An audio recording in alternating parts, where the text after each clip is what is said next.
আসসালামু আলাইকুম ওয়া রাহমাতুল্লাহ। প্রিয় শিক্ষার্থীরা, আশা করছি তোমরা সবাই ভালো আছো। আলহামদুলিল্লাহ, আমিও ভালো আছি। আজ দেখতে দেখতে দেখো, বেশ কয়েকটি লেকচার শেষে আমরা কিন্তু জীববিজ্ঞান প্রথম পত্রের প্রথম অধ্যায়ের অনেকটা শেষের দিকে চলে এসেছি। গতদিনে আমরা ডিএনএ অণুর গঠন, আরএনএ এর গঠন, ডিএনএ রেপ্লিকেশন এগুলো নিয়ে আলোচনা করেছি। আজকে আমরা দেখব এই ডিএনএ থেকে মেসেঞ্জার আরএনএ তৈরি এবং মেসেঞ্জার আরএনএ এর পর যে প্রোটিন উৎপাদনের যে প্রক্রিয়া, অর্থাৎ জীবদেহের যে জিনের মাধ্যমে বা ডিএনএ এর মাধ্যমে তার যে বহিঃপ্রকাশ, যেটাকে আমরা বলি সেন্ট্রাল ডগমা এবং প্রোটিন সংশ্লেষণ। আজকে আমরা এই সেন্ট্রাল ডগমা ও প্রোটিন সংশ্লেষণ নিয়ে আলোচনা করব। তো আজকের এই আলোচনায় প্রথমত তোমাদেরকে স্বাগত জানাচ্ছি। আমি মোহাম্মদ মামদুদুর রহমান মিজান, সহকারী অধ্যাপক, উদ্ভিদ বিজ্ঞান, জয়পুরহাট সরকারি মহিলা কলেজ, জয়পুরহাট। প্রিয় শিক্ষার্থীরা, শুরুতেই বললাম কি আজকের আলোচনার বিষয়, তাহলে হ্যাঁ, আমাদের জীববিজ্ঞান প্রথম পত্রের অধ্যায় 1-এর আজকের শিরোনাম কোষ ও এর গঠনের 8 নম্বর লেকচার। অর্থাৎ এর আগে আমরা 7টা লেকচারে উপস্থিত ছিলাম। তো 8 নম্বর লেকচারে আমরা তাহলে আজকে এই প্রোটিন সংশ্লেষণ, সেন্ট্রাল ডগমা, ট্রান্সক্রিপশন, ট্রান্সলেশন এই বিষয়গুলো নিয়ে কথা বলবো। তো আমার YouTube channel Mizan sir biology JGMC তোমরা অনেকেই সাবস্ক্রাইব করে রেখেছো। যারা এখনো করো নাই অবশ্যই করে রাখবে, তাহলে তোমরা এই নিয়মিত আপডেটগুলো পাবে আমার প্রতিটি অনলাইন ক্লাসের। তো চলো যাওয়া যাক তাহলে আজকের মূল আলোচনায়।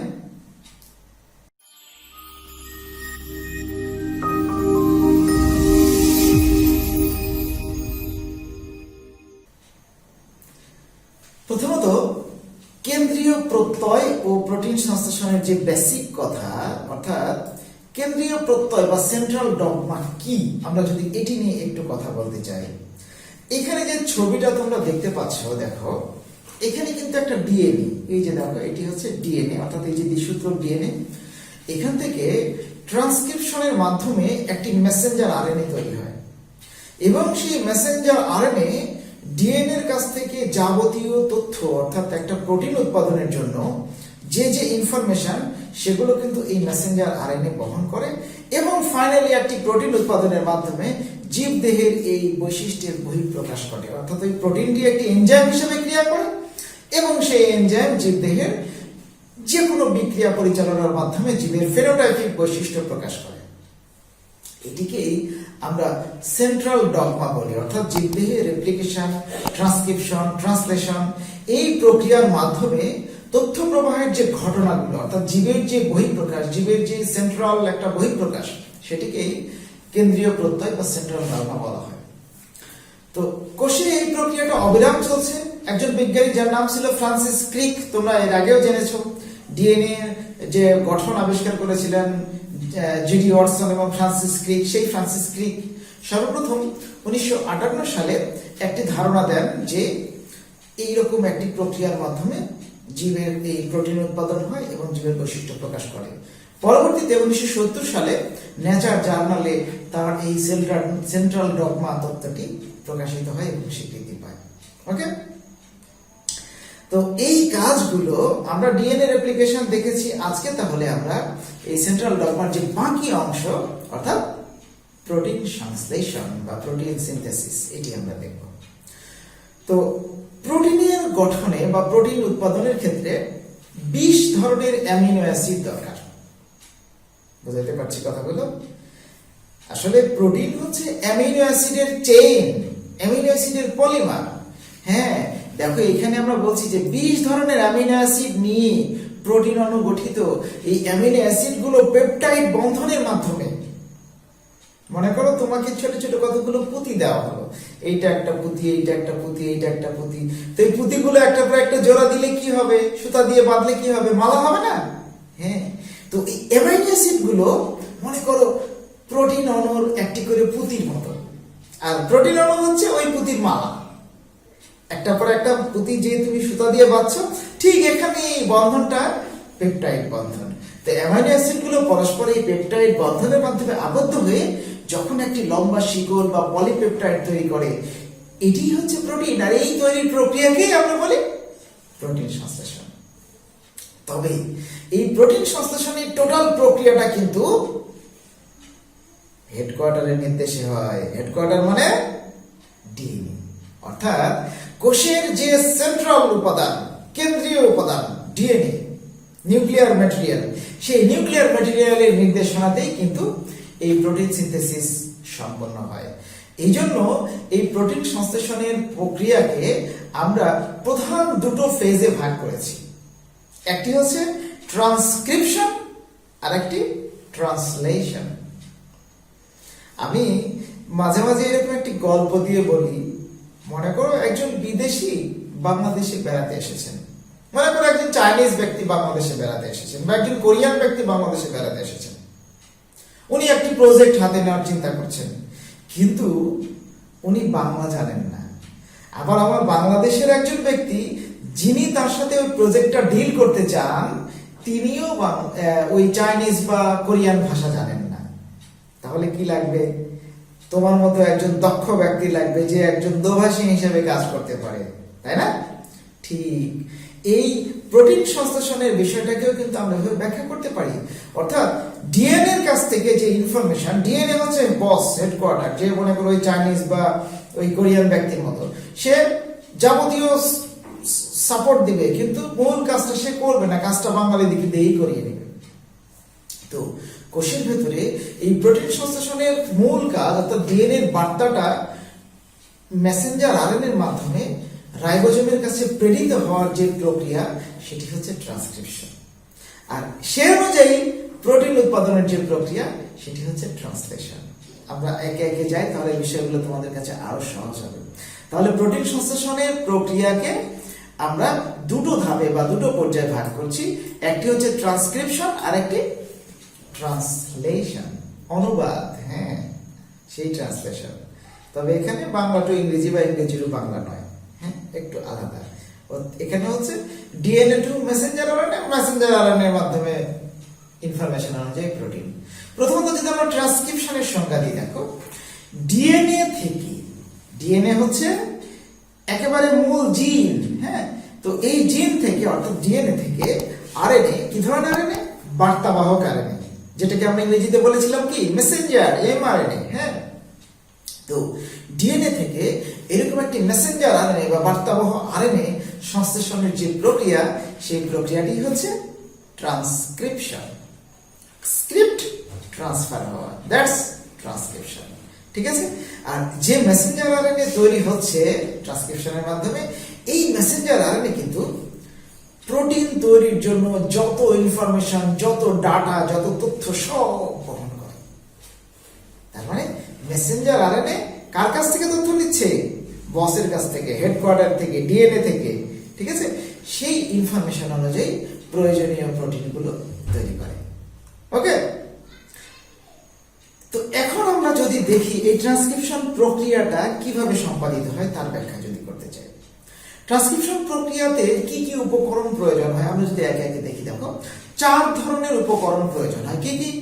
প্রথম কথা বলছি আমরা ডিএনএ টেমপ্লেট, ডিএনএ সাঁচ, অর্থাৎ যে ডিএনএ কে এনকোড করে যেখান থেকে ইনফরমেশন নিয়ে ট্রান্সক্রিপশন করা হবে, সেটা তো অবশ্যই লাগবে। সেই ডিএনএ টেমপ্লেট লাগবে। তারপরে লাগবে আরএনএ পলিমারেজ, অর্থাৎ যে এই আরএনএ কে তৈরি করার জন্য মূল ভূমিকায় থাকবে, সেটি হচ্ছে আরএনএ পলিমারেজ এনজাইম। আর কি লাগবে? 4 ধরনের নিউক্লিওটাইড, অর্থাৎ আরএনএ তৈরির জন্য যেমন অ্যাডেনিনের নিউক্লিওটাইড, গুয়ানিনের নিউক্লিওটাইড, ইউরাসিলের নিউক্লিওটাইড, সাইটোসিনের নিউক্লিওটাইড, এই নিউক্লিওটাইড লাগবে। আর কি লাগবে? কিছু রাসায়নিক এনার্জি, যে এনার্জিগুলো এগুলোকে একটার পর একটা যুক্ত করতে, অর্থাৎ ওই আরএনএ পলিমারেজ এনজাইম যে কাজ করবে, তার কাজের জন্য এনার্জির যোগান দিতে হবে না, শক্তির যোগান দিতে হবে না, সেই রাসায়নিক শক্তি মূলত বিপাকীয় শক্তি যেখান থেকে আসবে। আর কিছু লাগবে কি? হেল্পার, লেবার, যারা কি করবে, কাজে হেল্প করবে। ঠিক এখানে এই সহযোগী প্রোটিনগুলো এই কাজে সহায়তা করে, যেগুলোকে বলছি আমরা কিছু সহযোগী প্রোটিন বা হেল্পার প্রোটিন। ওকে,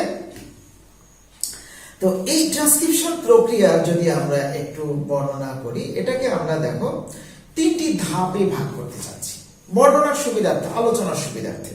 হ্যাঁ, প্রথম ধাপ হচ্ছে ইনিশিয়েশন বা সূচনা, অর্থাৎ এই ডিএনএ থেকে মেসেঞ্জার আরএনএ তৈরির যে প্রারম্ভিক কাজ সেটিকে বলছি আমরা ইনিশিয়েশন।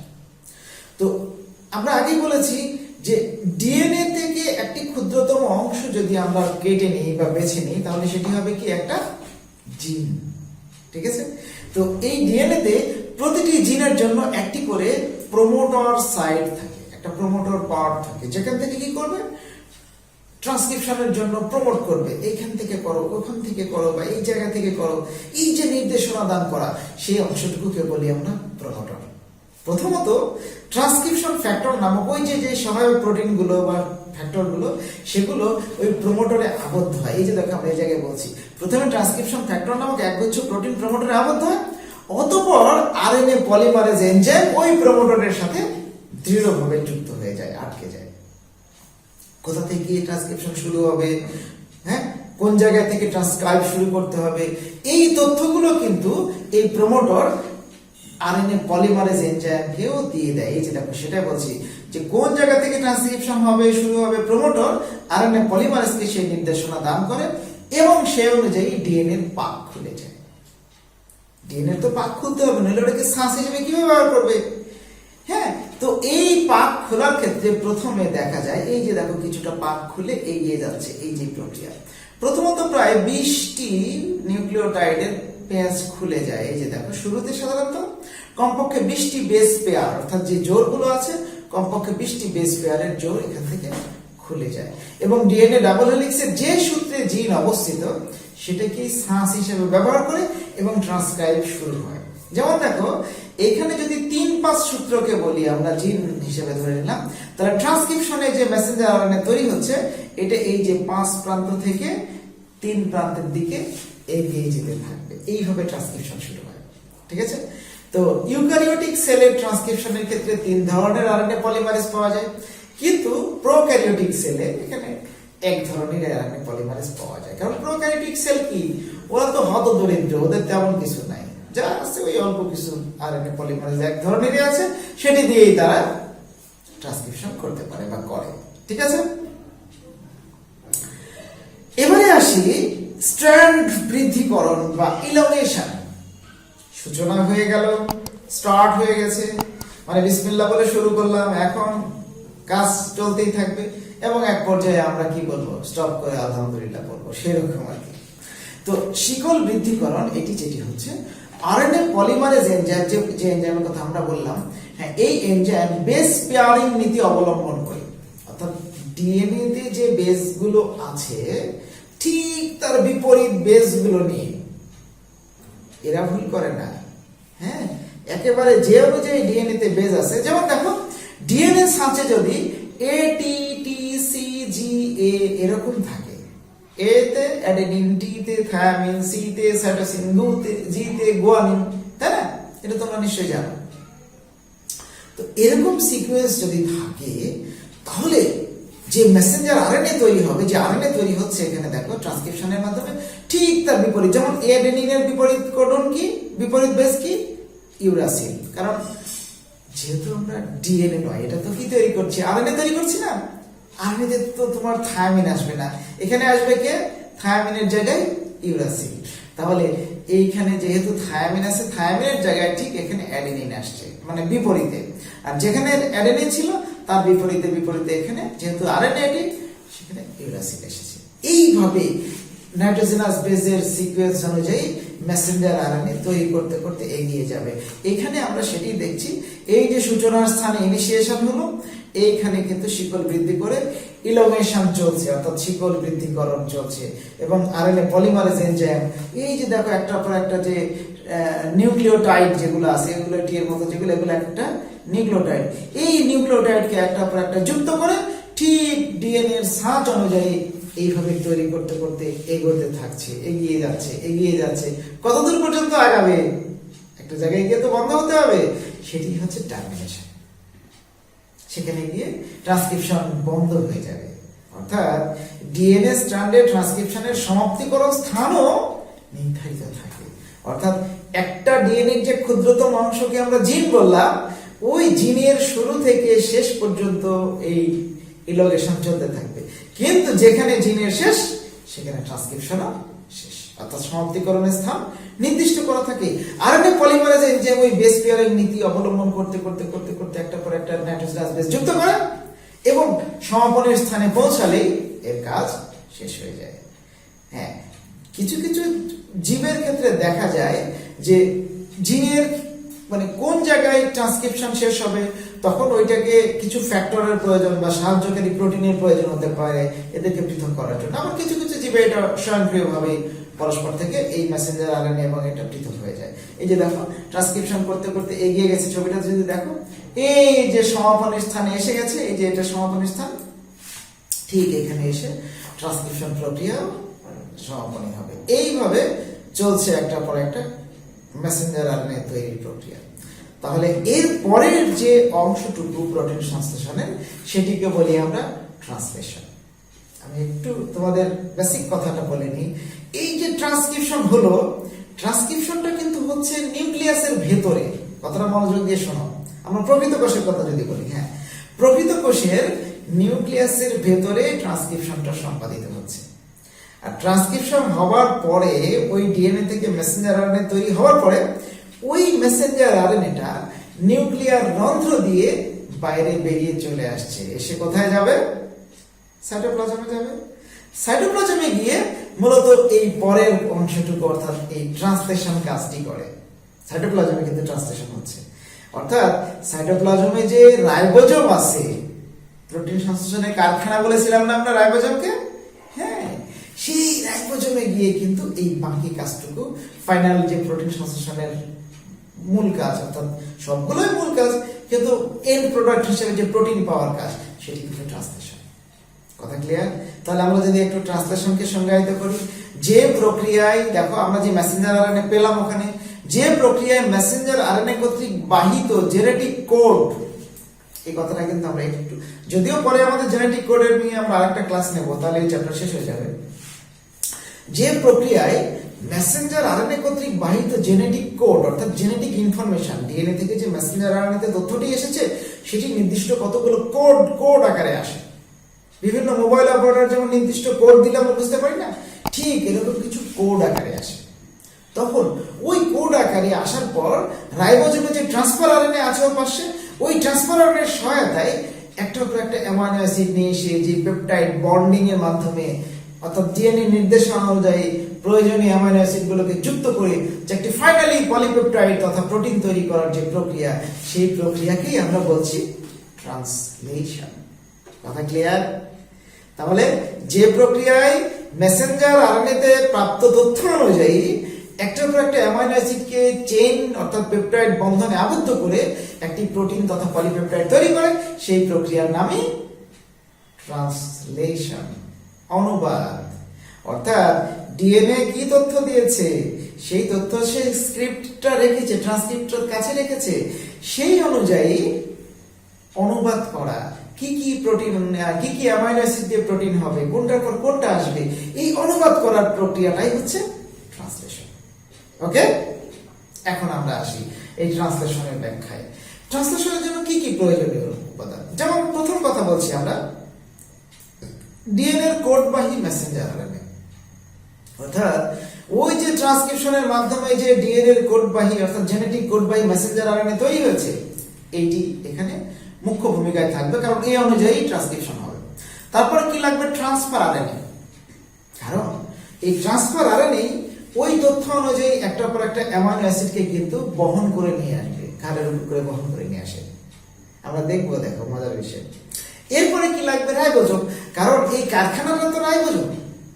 প্রোটিন সংশ্লেষণের এই মূল কাজটা সম্পাদন হবে কোথায়? রাইবোজোমের ভেতরে। এই জন্য কি লাগবে? রাইবোজোম লাগবে। ওই যে তোমরা পড়েছিলে, মনে আছে কিনা দেখো, যে আদি কোষের ক্ষেত্রে 70S আর প্রকৃত কোষের ক্ষেত্রে কি 80S। হ্যাঁ, মনে রাখতে হবে বাবা এগুলো। তাহলে রাইবোজোম লাগবে।